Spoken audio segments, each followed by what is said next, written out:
Maayong hapon mga igsuon ug sa tanang suking tigpaminaw ug viewers maparadyo man o sa internet. Ani ana usab kita karon sa atong programa na ang buhing pagtuo. Nagipasigdahan sa ang buhing pulong community. Karong hapuna atong i-welcome ang atong igsuon na si Brother Bert Strada. Ang atong guest karon mao nga atong mga igsuon nga gikan sa District A sa ang buhing pulong community. Ug ang coordinator niini mao si Brother June Alahar. Before nato sugdan ang tanan, mag-ampo una kita. Sa ngalan sa Amahan, sa Anak, sa Espiritu Santo. Amen. Langit nung Amahan, mipuol kami sa imong atubangan, uban ang mapasalamaton na mga kasing-kasing, nahiusa sa Sword of Spirit Communities. Aron ihalad ang among mga pag-ampo ug pagdaig niining matahom na adlaw. Kami nagapundok dinhi karon aron sa pagpangita sa imong presensya, giya ug ang mga panalangin samtang kami nagpanaw uban sa pagtuo ug gugma. Ginoong Hesus, ikaw ang among buhi nga pulong, ang kahayag nga naggiya sa among dalan. Naghanyo kami kanimo nga pun-on ang among mga kasing-kasing. Sa imong Diosnon nga kaalam ug pagsabot aron kami mutubo sa kahibalo ug mulalom ang among relasyon uban kanimo. Tabangi kami nga mapalig-on ang among pagtuo, musalig sa imong mga saad ug magkinabuhi sa imong mga pagtulunan sa among adlaw-adlaw nga kinabuhi. Bala ang Espiritu among maghuhupay ug manlalaban. Kami nagadapit kanimo sa pagpuyo sulod kanamo ug sa among taliwala.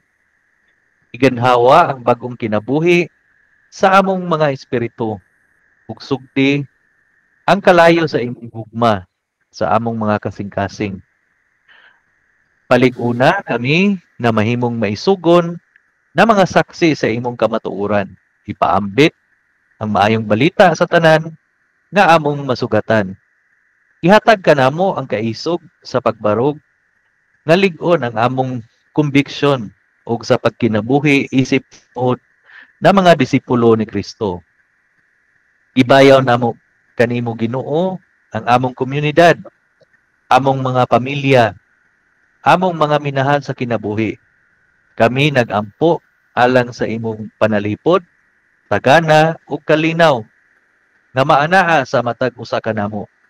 Sa kalibutan na puno sa kawalay kasiguruan ug mga hagit, among gipangayo ang imong giya o kusog sa paglawig sa mga unos sa kinabuhi. Hinaot na kami kanunay makakita og dangpanan diha sa imong mahigugmaon nga bukton ug mopadaol kanimo sa panahon na pagsulay og kalisdanan. Langit nung Amahan, nagaampo usab kami alang sa mga lider sa among simbahan ug sa among nasod. Ihatag kanila ang kaalam, pagsabot sa pagpangulo uban ang integridad ug hustisya. Hinaot nga magiyahan sila sa imong mga prinsipyo ug tinguhaon ang kaayuhan sa tanan. Kami nangayo sa imong panalangin sa among mga pare, relihiyoso ug mga laygo na mga lider aron sila magpadayon sa pag-alagad uban sa pagpaubos og dedikasyon. Ginoo, ginadumdum namo ang imong nagaantos, ang mga masakiton, ang mga nag-inusara, ug ang mga ginapigos. Gihangyo namo ang imong paghikap nga makaayo kanila nga magdala og kahupayan, paglaom, ug pasiguli. Hinaot na kami mahimong instrumento sa imong gugma ug kaluoy. Pagtabang ang hinanlan ug pagpaambit sa imong kaluoy ug grasya. Sa among pagtapos ng ining pag-ampo, among itugyan ang among mga kaugalingon ug ang among mga intensyon sa imong mahigugmaon nga pag-atiman. Among gipangayo ang pangamuyo sa mahal na si Birhen Maria, among inahan ug ang mga santos aron sila mag-iya mosuporta kanamo sa among panaw sa pagtuo. Among giampo kining tanan sa ngalan ni Jesucristo, among Ginoo ug Manluluwas. Amen. Sa ngalan sa Amahan, sa Anak, sa Espiritu Santo. Amen.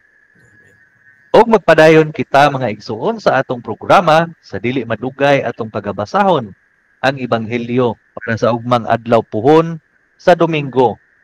O kini atong pamalandungan o panag-ambitan.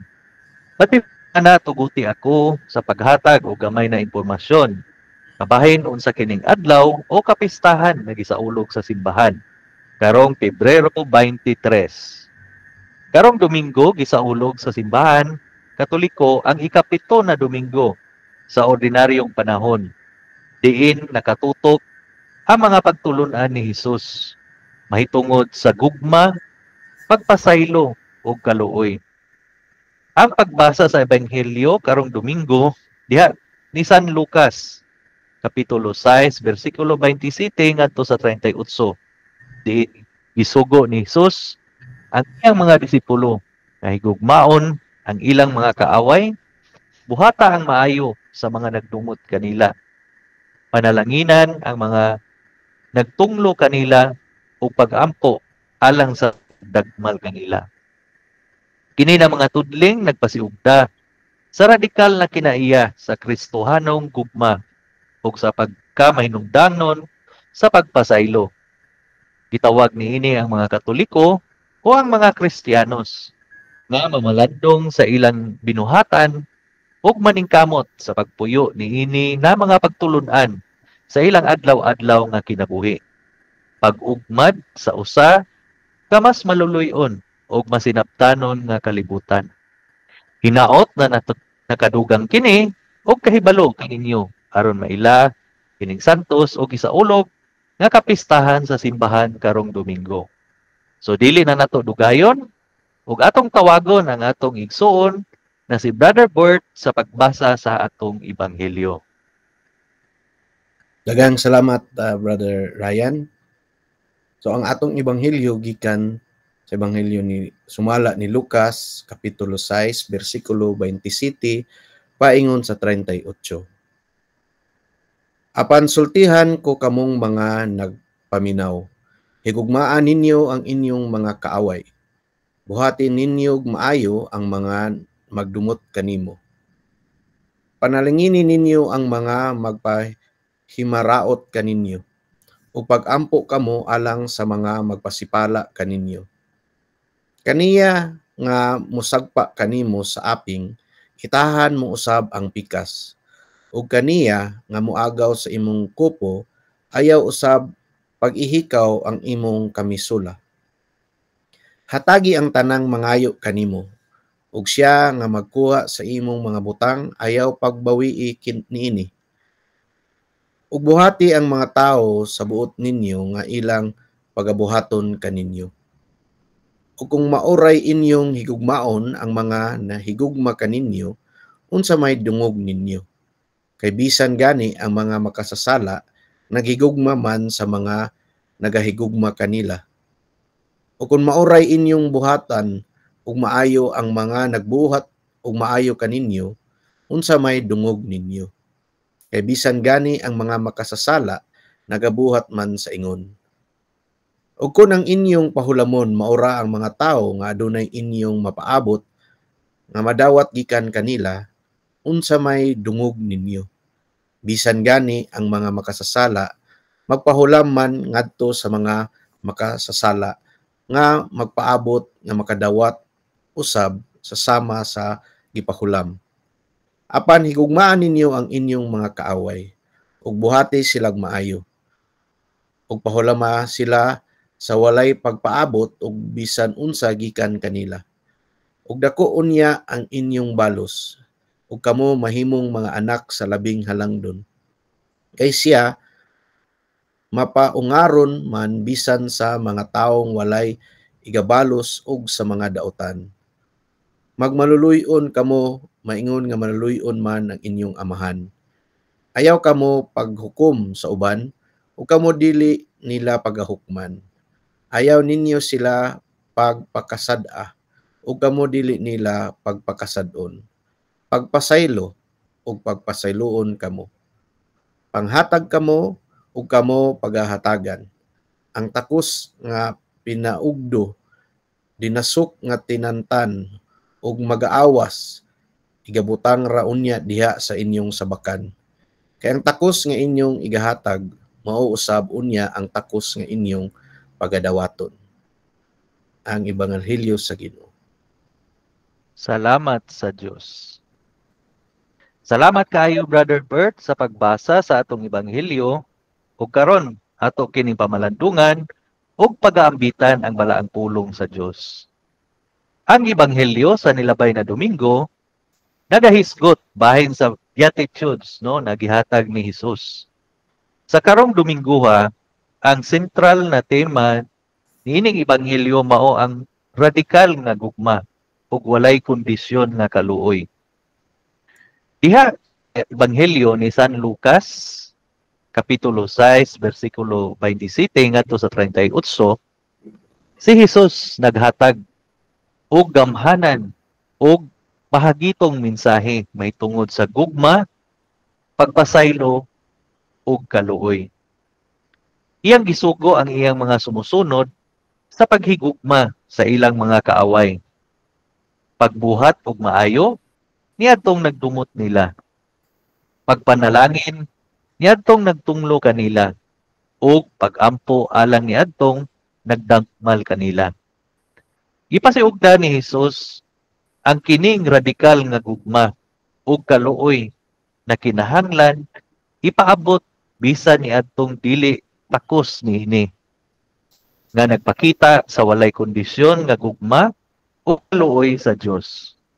Ang tudling nagtawag sa mga magtotoo sa paglabaw sa ordinaryo nga kinaiya sa tao ug maglangkob sa balaang gugma ug kaluoy ni Kristo sa ilang pakig-uban diha sa uban.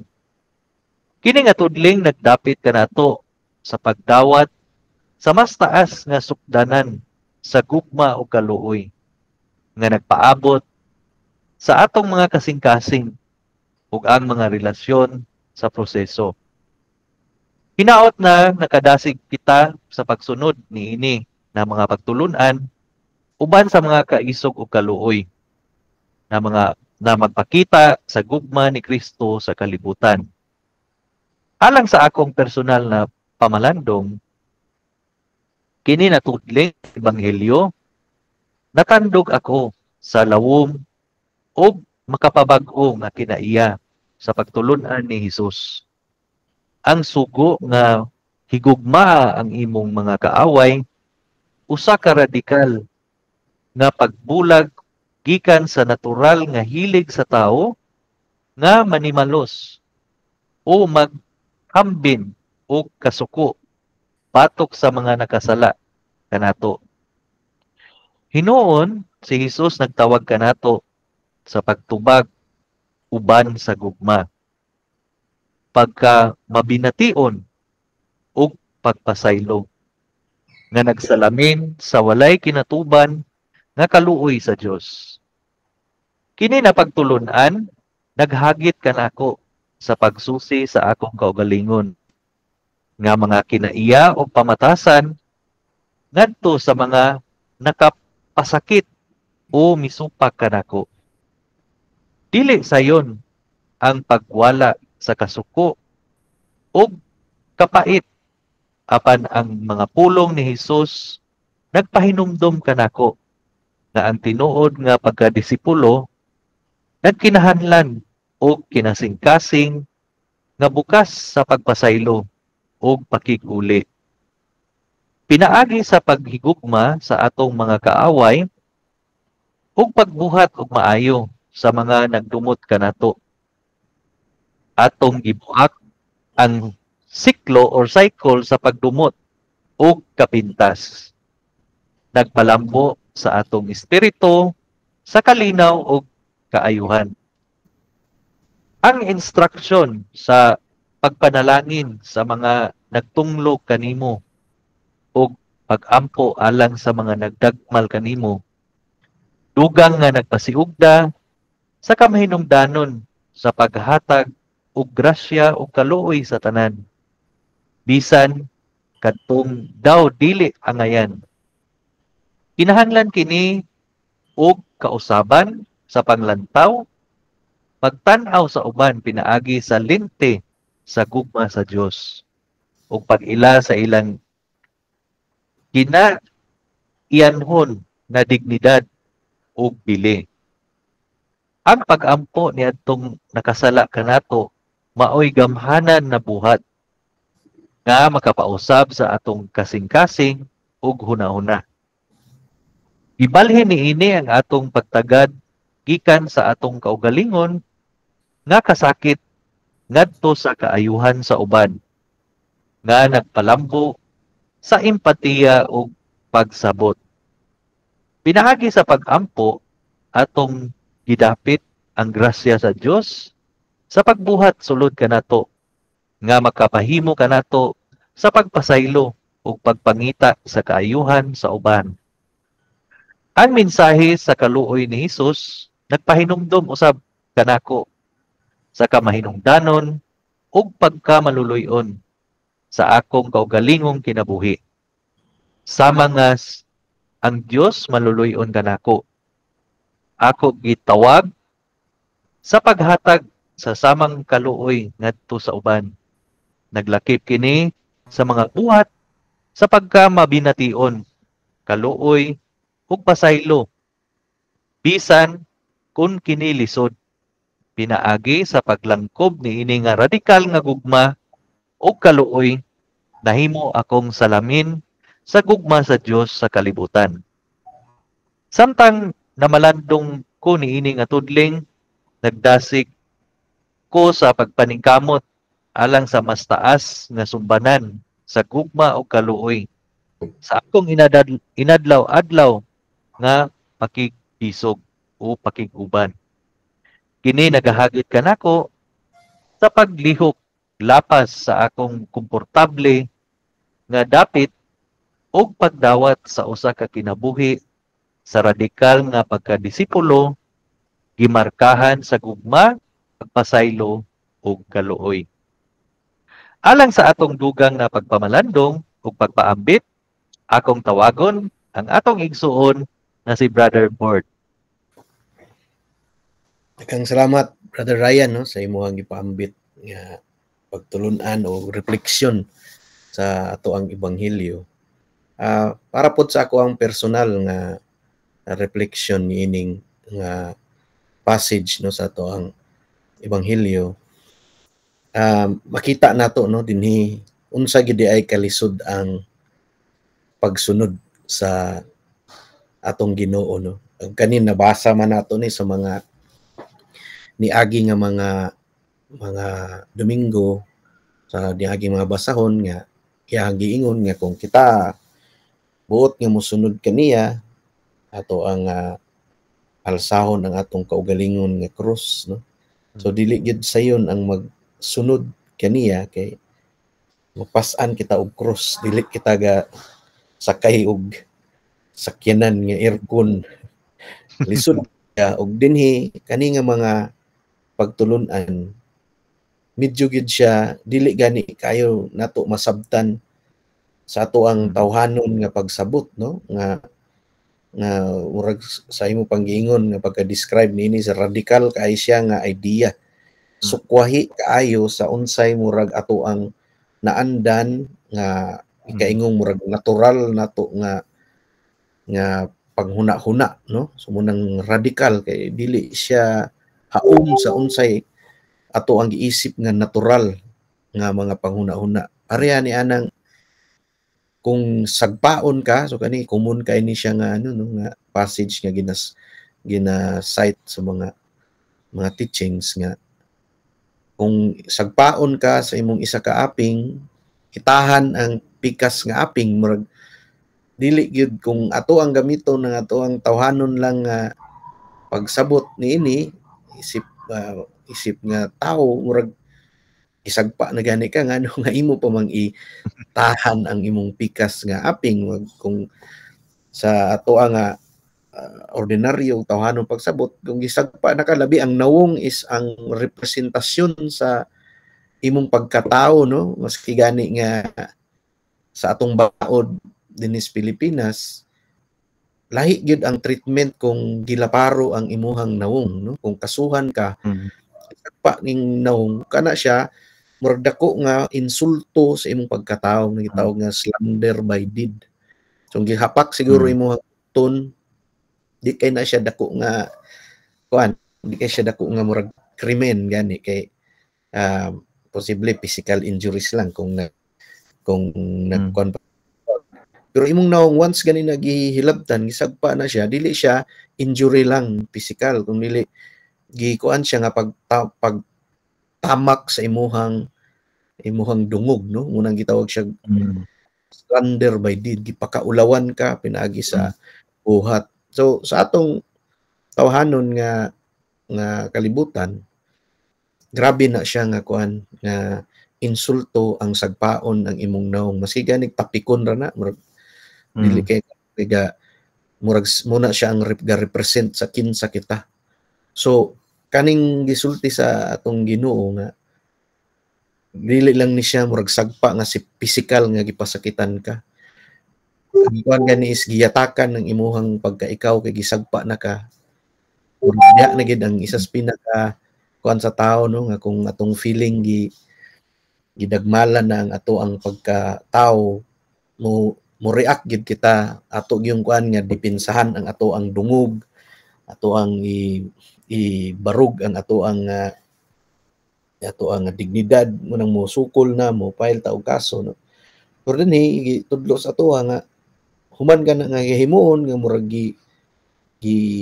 kung sa ato palagi nga tawhanon nga ano is pagsabot pag imong gisagpa na, maski gani nga giyatakan na imuhang pagkatao, ang iya pag gitudlo nga itahan pagid ang pikas nimo nga aping. Ug ako ning nadungog sa isa ka humili sa ano, no, di lang madumduman kanusa, pero ang symbolism daw niya nga